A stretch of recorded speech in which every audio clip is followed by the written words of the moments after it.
कराडच्या रेखाट सकटला आणि जेव्हा लोकशाहीने ही बातमी चालवली तेव्हा पोलिसांना जाग आलेली आहे. हो आहे ना, हे महाराष्ट्रात अशा घटना घडतायत आणि मुख्यमंत्र्यांकडे त्याची माहिती नाही आहे. साहेब, लाडकी बहीण योजनेचा जो निधी आहे तो आता 1% निधी सर्व ज्या महिला बालकल्याण योजना आहेत तो वळवण्यात आलेला आहे आणि त्याचा परिणाम हा आता इतर ज्या महिलांसाठी इतर अनेक योजना महिलांच्या त्याच्यामुळे रखडल्या आहेत.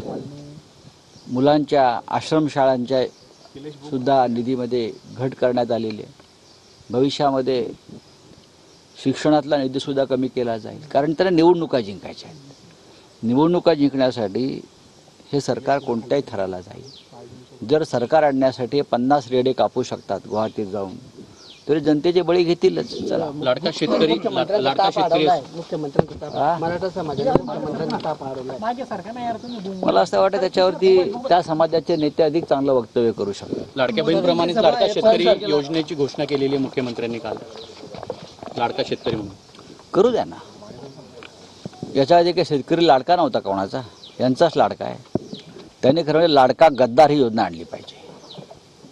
लाडका गद्दार, लाडका बेईमान या योजनेची गरज आहे. कारण भविष्यामध्ये त्यांचं सरकार गेल्यावर त्यांना आपल्या लाडका गद्दारांनाच घेऊन बसावं लागेल. राहुल गांधी